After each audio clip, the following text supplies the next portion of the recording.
What's up guys, my name is Justin and we are back on iRacing today as substitute CR2 Racing for our weekly 87s NASCAR Legends track guide this week at Canadian Tire Motorsports Park.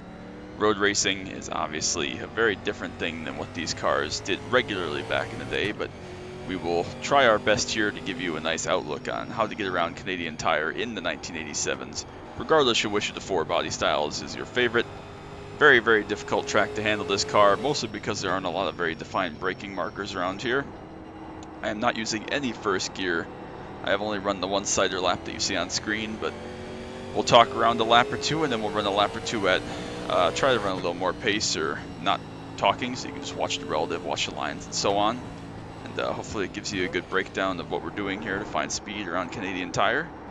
I am not the best in this car or at road racing this car, but technically I am 1 for 1 in my career doing this, so I appreciate Mr. Reyes for asking me to fill in for him this week while he is out with a hand injury that he sustained recently. So thinking of him, wishing him the best, but hopefully we can provide good substitute commentary here today in our lap guide and go with that. It's not a very different lap, whether you're in Q trim or race trim. It is pretty similar because you really don't want to overdrive the car, and overdriving a lot actually does hurt you as far as speed quite a bit. But as we come to our first lap here, we'll start the lap. Second gear for the final corner, a little bit of a late turn in if you can. Get the power down straight, which I failed miserably at right there, up to third gear. Brake right at the end of the wall on the left side for turn 1. You could use a little bit of this exit curb and the runoff that goes off to the wall on the right side, but you want to run right out to the curb. There's some bracing on the fence on the right side there that's shaped a little bit differently than the rest of it. That's my brake marker I'm using for turn 2. Kind of feel like a double apex corner there, but again, you run just about all the way out to the curb. The track darkens up for turn 3. It's a pretty good marker to use through there. Leaving third, felt that this was a little bit faster on the one lap that I did do. Didn't hurt me quite as much. Again, a little bit of a slide right when you reach the top of third gear here. When the tack light comes on, lift and brake just a little bit for the downhill run to the Moss hairpin. Again, track darkens up. Down to second gear. Run out really, really wide so you can straighten this exit up as much as you can. I missed it there ever so slightly. Use all the track on exit from second gear. Should be able to get pretty good grip. And then the long run up the Andretti back straightaway. Is this the Andretti back straightaway? I don't remember what it's called here at Canadian Tire / Mosport. Anyways, there's a Marshall shack up here on the left. We're going to brake right at that. Down the third gear for the first part of this last S section.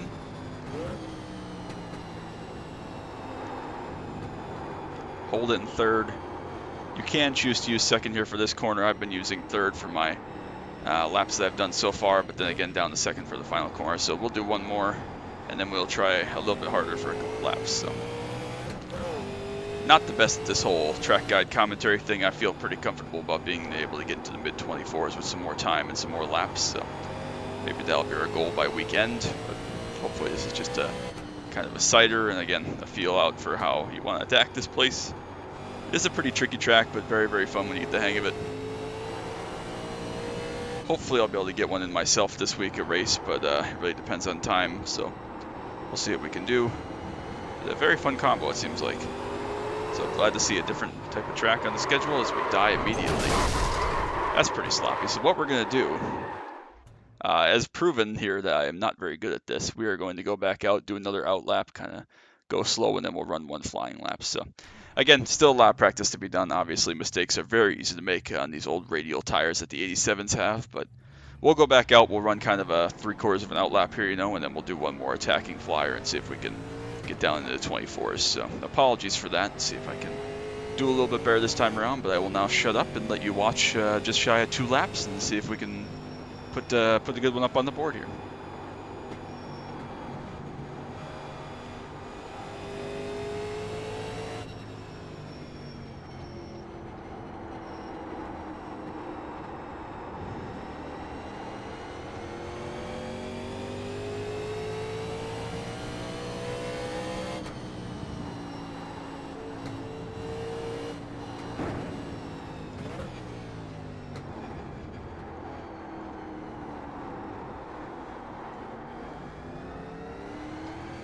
I do just have my brake bias down 1 click from, I believe, 53.2 to 52.4, I believe was the change I made. So just down the 1 click, no steering ratio adjustments. I'm not even sure you can go down any. I would prefer to go down 1, but you can't, so that's okay. We'll go with this and see if we can put a hot lap in here.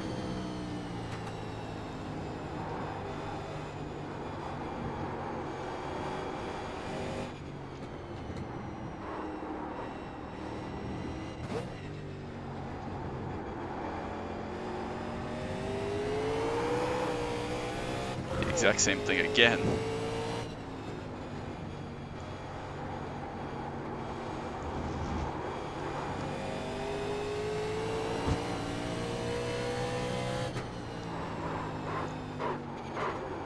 A little bit too sideways, got the front bouncing there, but we managed to recover it decently enough.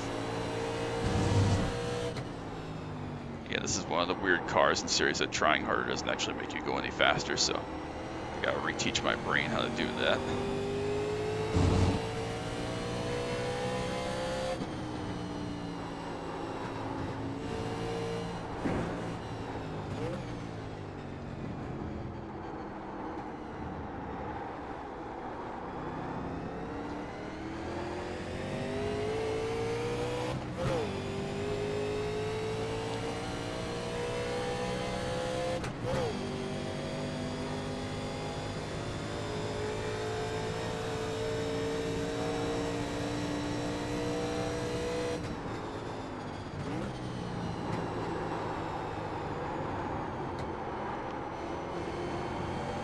Absolutely overdrove, plowed that corner, but we got away with it. We'll do one more, what the heck.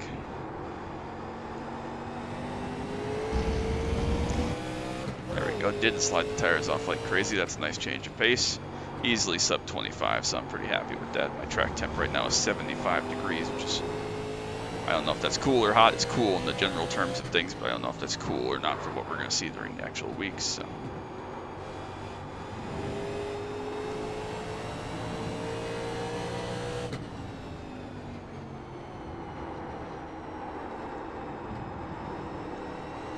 A little bit of front tire plow there.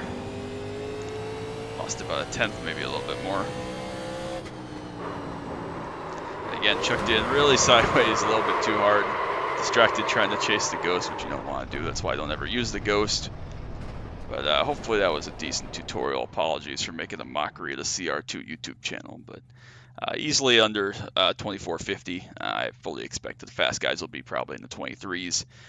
I think I can probably get to a 24-1 or a 24-2 without too much issue if I were to run some more practice. But hopefully that is a decent tutorial, even though I made a mockery of a couple of those corners.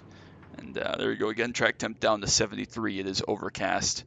And again, I just clicked one click down of brake bias from 53.2 to 52.4. I was right on the money. So thanks to Mr. Reyes, CR2 Racing, for letting me join him this week in his recovery time. So thinking of him, and hopefully this was helpful. If you have any questions for either he or I, drop them down below. I'll keep an eye on the comments as well. But be sure to sub to the CR2 Racing YouTube channel down below, as well as Justin Krasneski, and hopefully we get to do some more racing together in the future. So thinking of you, Mr. Reyes, and hope you feel better, and that'll be it for today.